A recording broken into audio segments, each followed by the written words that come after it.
दो बहुएं और चालाक बुआ सास। दीपा और अनीता दोनों ही देवरानी और जेठानी थी। दीपा नौकरी करती थी और अनीता घर संभालती थी। उनका परिवार बहुत बड़ा था। सास ससुर और उन दोनों के बच्चे, कुल मिलाकर घर में 10 लोग थे। और आज कई सालों बाद उनकी बुआ सास अपने भाई के पास रहने आई थी। सुबह उठते ही बुआ जी ने देखा दीपा जल्दी जल्दी अपने काम निपटा रही थी। अनीता ने सबका नाश्ता बना दिया। जिस नाश्ते को दीपा ने सबको परोस दिया। इसके बाद दीपा ने खुद अपना टिफिन पैक किया और जॉब पर चली गई। अनीता ने फिर दोपहर का खाना बनाया और थोड़ी देर बैठ गई अपनी सास और बुआ सास के पास।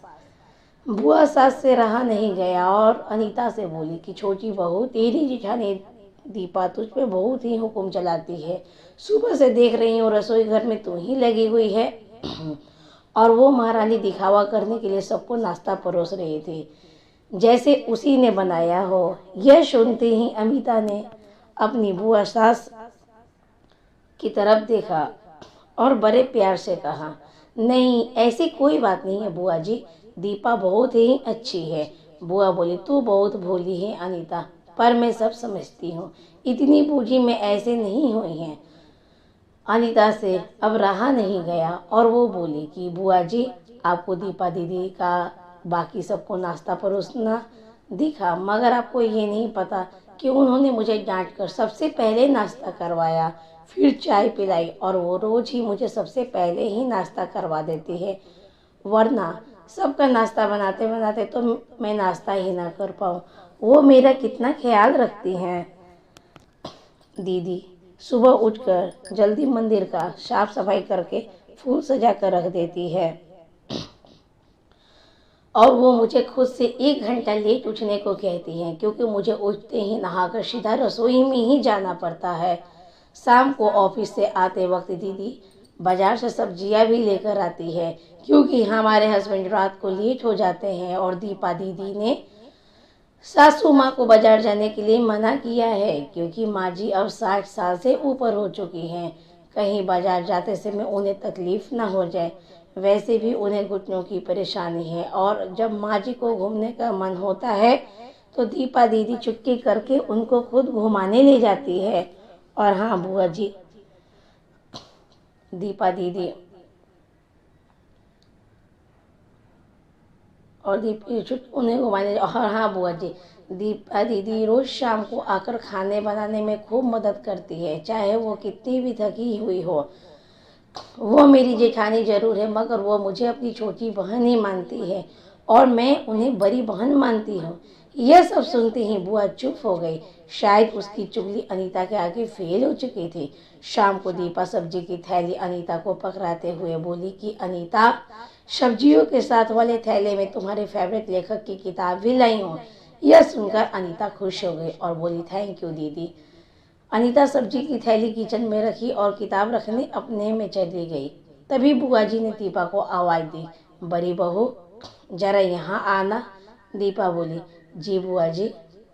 तभी बुआ बोली कि तुम इतनी मेहनत करके कमाती हो और वो ऐसे ही फालतू किताबें खरीद कर पैसों की बर्बादी कर रही हो, वो भी अपनी देवरानी के लिए। वो तो वैसे ही घर पे रहती है, तुम दिन भर मेहनत करती हो, वो घर पर आराम करती है। इस बात पर दीपा मुस्कुराई और बोली, क्या बुआ जी आराम, और अनीता उसे तो कहकर आराम करवाना पड़ता था। सुबह से बेचारी लगी ही रहती है किचन में।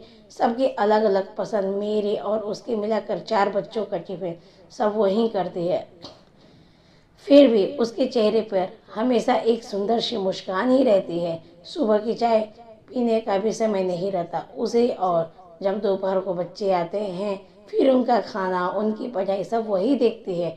वो है इसलिए मुझे बच्चों की चिंता भी नहीं रहती है और मैं अपना पूरा ध्यान ऑफिस में लगा पाती हूँ। कुछ दिनों पहले ही प्रमोशन मिला, मम्मी पापा की दवाई कब खत्म हुई और कब लाना है, यह सब वही ध्यान रखती है। घर पर कभी कौन सा रिश्तेदार आता है उनकी सेवा भी वही करती है। और बुआ जी, घर पर रहकर बच्चे संभालना कोई छोटी बात नहीं। मेहमानों की भी आओ भगत अनीता बिना किसी शिकायत के करती है। उसे तो बस बचने का ही शौक है। फिर क्या मैं अपनी छोटी बहन की छोटी सी इच्छा भी पूरी नहीं करूँगी? अगर इसकी इच्छा मैं पूरी नहीं करूँगी तो कौन करेगा? अब तो बुआ की पूरी तरह से ही बोलती बंद हो चुकी थी। फिर दीपा भी अपने कमरे में चली गई। ये सारी बातें दीपा की सास पीछे खड़ी हुई सुन रही थी। वो बुआ के पास आकर बोली कि जी यह दोनों देवरानी जेठानी जरूर है, मगर इनका प्रेम तो सगी बहनों से भी ज़्यादा बढ़कर है। यह दोनों एक दूसरे का अधूरापन दूर करती है। मेरे घर की मजबूत नींव है ये दोनों। पहले मैं भी एक बुरी सास थी और हमेशा ही इनको लड़वाने के चक्कर में के बारे में सोचती थी, लेकिन इनके प्रेम के आगे मैं भी पिघल गई। वैसे भी इनको लड़वा कर नुकसान तो हमारे ही घर का है ना, इसलिए मैं भी इनसे ही प्रेम में मिल चुकी हूँ। लेकिन ये बात दीपा और अनीता की बुआ सास को समझ नहीं आई और वो मुंह घुमाकर अपने कमरे में चली गई, क्योंकि वो तो इनको लड़वाने ही आई थी। लेकिन दीपा और अनीता जैसी बहुओं के बीच दरार पैदा करना बिल्कुल नामुमकिन था। और दोस्तों, अगर दीपा अनीता जैसी बहू बेटी हर घर में हो तो उनके प्यारे घर को बड़ी से बड़ी ताकत भी नर्क नहीं बना सकती है। वाकई में ऐसी बहुएं हर घर में हो तो हर एक घर स्वर्ग बन सकता है। आप इस कहानी के बारे में क्या कहेंगे दोस्तों? आपको ये कहानी कैसी लगी? नीचे कमेंट करके हमें ज़रूर बताइएगा।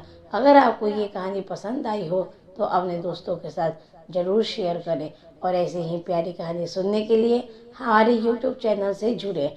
और अगर आपको हमारा ये कहानी पसंद आई हो तो कृपया लाइक, सब्सक्राइब, कमेंट और शेयर ज़रूर कीजिए। धन्यवाद।